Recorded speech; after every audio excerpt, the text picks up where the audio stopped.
Calls. It's time now for House Calls with the Kingery team of Mountain to Lake Realty. Keep it here for market insights, featured guests, and answers to your real estate questions. Here are your hosts, Steve Furrow and Julie Kingery. Hey, House Calls, baby. Yeah, we're back. We are back, and Julie is backing up because, hey, it is House Calls here on B99.9. I am so excited to be bringing you the latest and greatest in the real estate world, what's happening, what's going on, and ultimately what that means for your wallet. So sit back and enjoy yourself. Julie, how are you today, girl? Well, I'm wide awake now. Hey! House Calls, baby, yeah! Y'all may need to turn that dial down a little bit. Oh, it's great stuff here, Miss Julie. Great stuff. You know, we're going to talk about what's going on in the real estate market, new developments.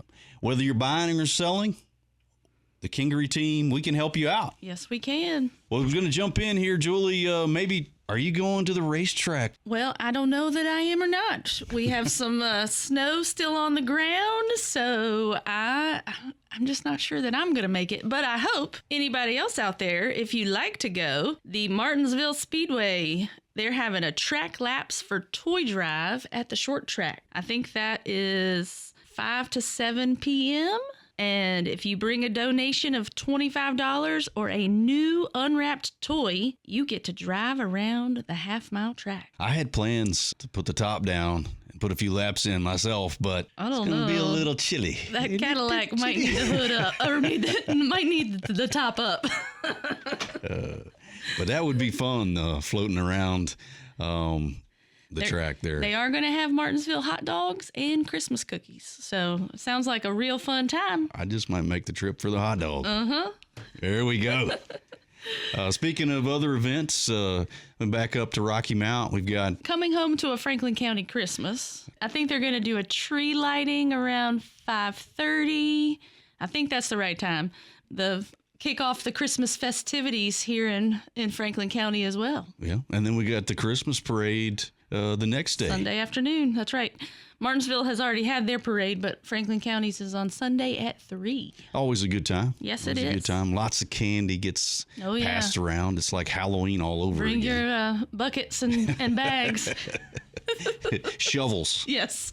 So, well, that's sort of the latest and greatest that's going on. Let's talk about the market, Julie. What's new in the real estate market? I don't know that there's a whole lot of newness. Sometimes things get a little bit slower between Thanksgiving and Christmas, but there are still people out there ready to sell their house, and there's still people out there ready to buy.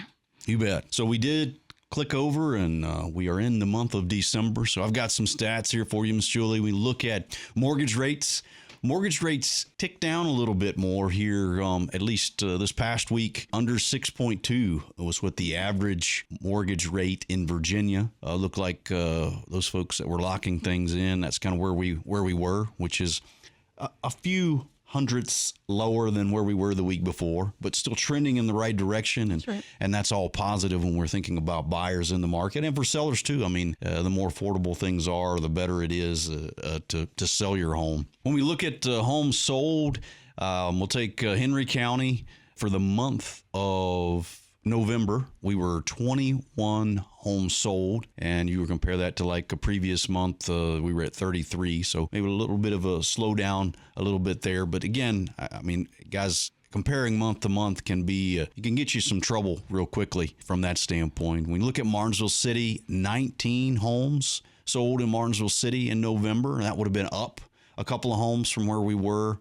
there in the month prior in October. So again, when you're looking at Henry County or the greater Henry area, I would say you're steady Right. From where we've seen. We jump into Franklin County, and we're at 45 homes sold in the month of November, and that would be down or just a touch from 53 where we were in October. So from a standpoint of, I think we talk about buyers and sellers in the market right now. I think things are relatively steady when we look at what's happening, at least over the last 60 days or so.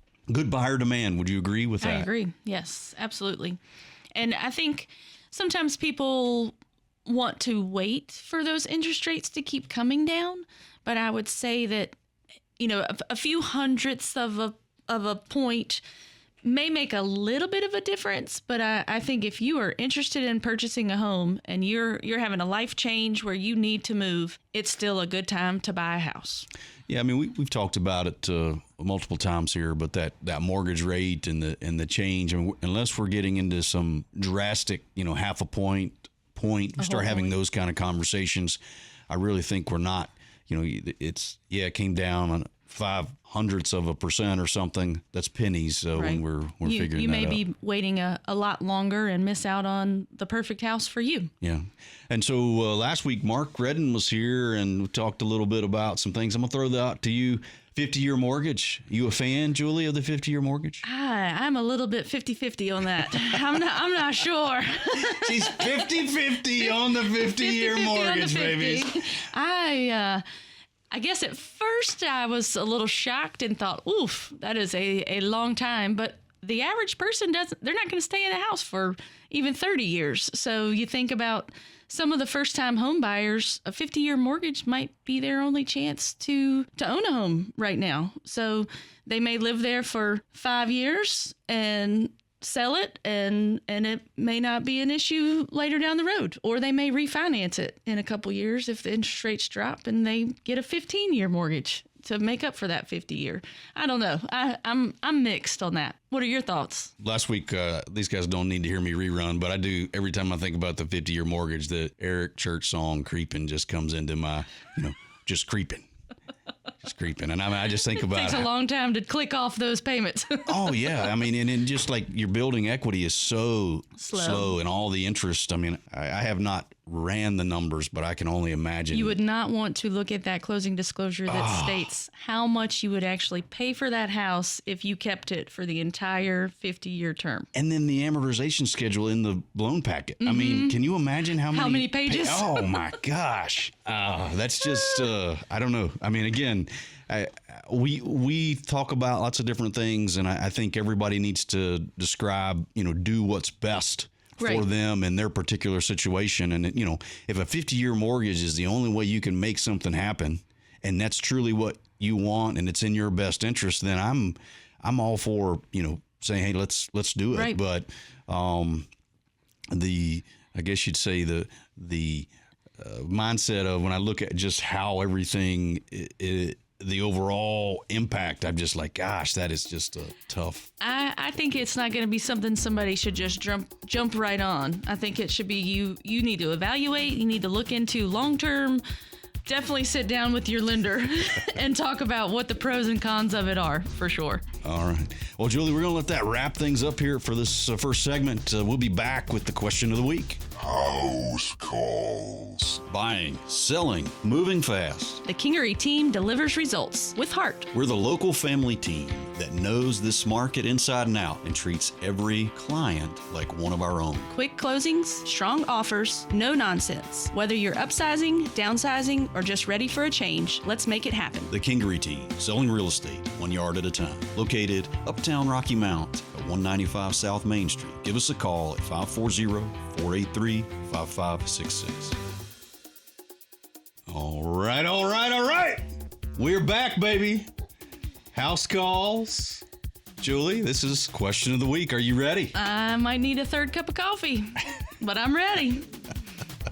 This question, it comes from Melissa in the 540. And she says that her son is interested in purchasing some property. Mm-hmm. And they've been working with some lenders. And those lenders, I guess, they've talked about the specific property that he's interested in. She says that they don't feel the property will appraise for the asking price.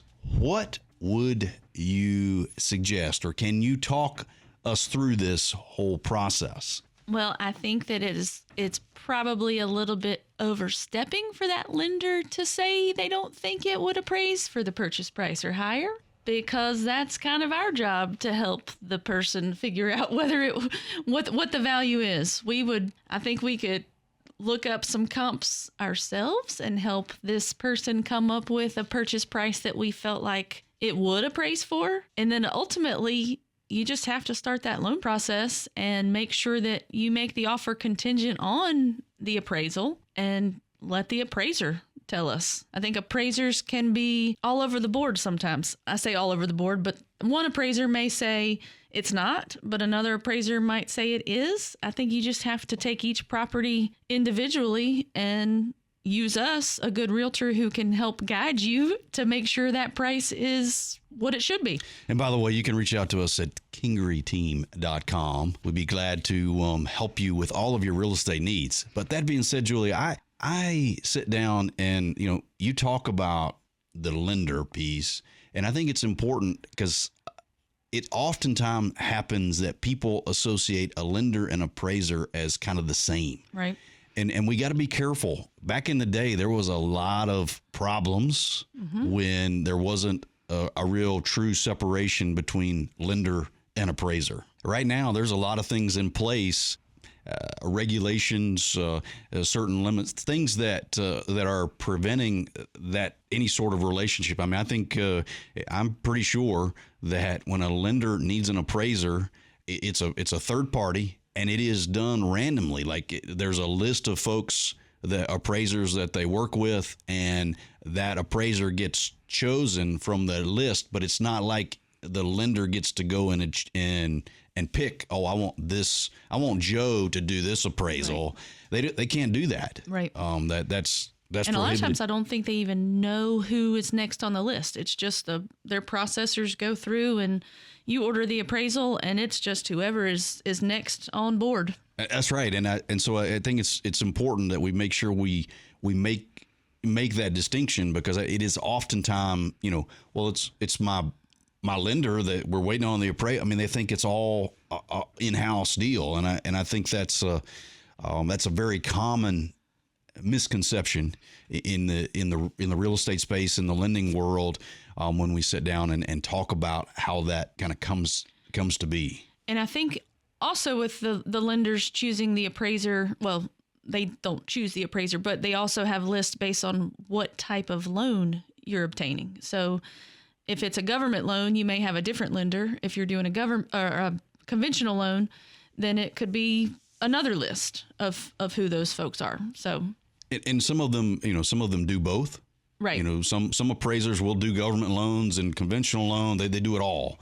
And then there's, because of the additional requirements with a government loan, some appraisers aren't, they're not certified, or they haven't gotten to the point where they can do those government loans at that point. Is that right? And another layer to the question, I don't know that this just popped up into my head, that they're talking about not appraising for the purchase price, but a misunderstanding could also be that maybe the lender thinks the property may not appraise based on the loan type. Some loan types require a more strenuous appraisal.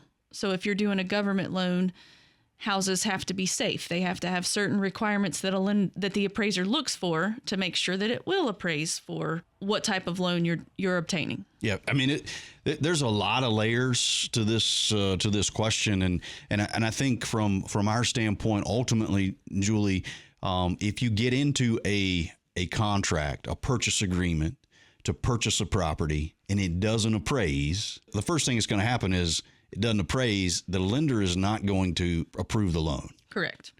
Now, at that point, there are some options in there, in that we can adjust the purchase price to reflect what the appraisal come in at. Right. My lender friends are going to love this, but we can always go out here and find a different lender and attempt to get another appraisal to meet whatever the purchase price is, or we can just terminate the agreement all the way together. Right. I will say I think FHA loans, if it does not appraise with one lender, if you go to another one, that FHA appraisal is going to stick with the property. So switching lenders is not always going to solve the problem. But again, and that's a great point, but again, it's what I'm talking about. There's so many layers here to this question, and sort of how everything intertwines and comes to be. And that's, part of the reason when we talk about finding a great real estate agent, it's trying to help you walk through this. But at the same time, we talked about finding a great lender, right, and having just someone that understands how all this is going to work through, and then walk you through that whole process. My shout back to Melissa is say, hey, girl, I hear what your lender is saying. I'm not telling them that they're wrong, but that is a chance you're going to take. If you want this property, we need to make an offer and get it committed. Right.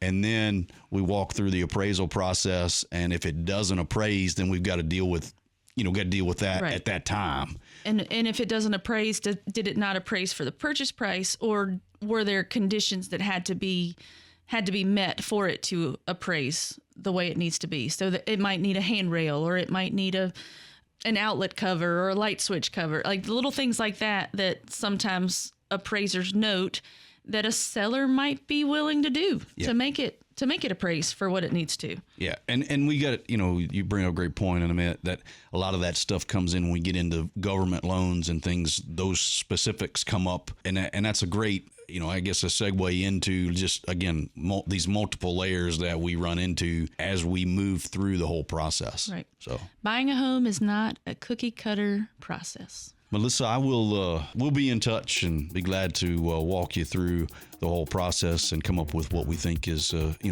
best option or best move forward for you as we do this. But guys, if you've got questions out there, we'd love to hear from you. 276-629-9999. We'd love to have a conversation with you here and help you through this real estate world. KingeryTeam.com, Julie. Visit us, KingeryTeam.com. Social media, Kingery Team. Search for us anywhere that you search. Instagram, Facebook, everywhere. We're there. All right, guys. It's going to wrap things up for this edition of House Calls, baby. Yeah! Stay warm. We'll see you next Saturday right here at 9 o'clock. Thanks for listening to House Calls with the Kingery team of Mountain to Lake Realty, with your hosts, Steve Furrow and Julie Kingery. If you have questions about anything discussed on today's show, text us at 276-629-9999. Join us again next Saturday at 9 for more tips, trends, and answers to your real estate questions on House Calls with the Kingery team of Mountain to Lake Realty and Southern Virginia's country station, B99.9. House Calls.